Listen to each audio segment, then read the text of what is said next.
Dengan saiz kapasiti yang besar seperti surau ini, sekarang surau ini menggunakan speaker 30 watt. Jadi tidak sesuai nak guna kat sini lah.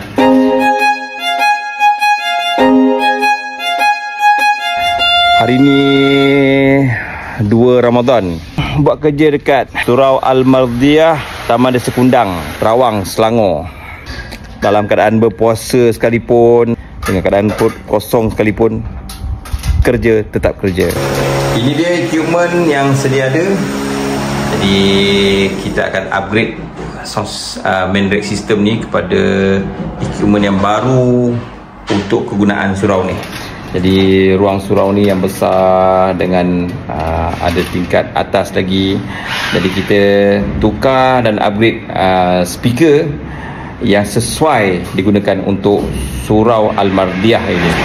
Kita unboxing speaker Audec Lino 10 dan juga speaker Shure CBS 308 untuk koridor. Alright. Pemasangan TV unit untuk jam solat TV sedang berjalan. Yang tu bukan, yang tu elektrik. Tak ada benda dengan TV. Alright. Dia ada video. Tu dia. Okay. Select. TV dah ada. Sesi kursus singkat untuk kita mengendalikan jam solat TV special edition version ni dekat surau ni. Sama langsung ni dia Tuan Haji kita, Tuan Haji Rahman kita, Tuan Haji Heri. Tak ada. Surau Al-Mardiah Desa Kundang. Semua dah haji lah, yang takut. Selesai sudah pemasangan untuk 5 unit TV di dalam surau dan juga keliling Surau Al-Mardiah ni. 1 monitor untuk dalam bilik teknikal berserta dengan jam solat TV special edition version di surau ni. Sesi sound check untuk keseluruhan speaker, mikrofon sedang dijalankan. Baik. Inna Allah wa malaikatahu yusalluna 'alan nabi ya ayyuhalladzina amanu sallu 'alaihi wa sallimu taslima.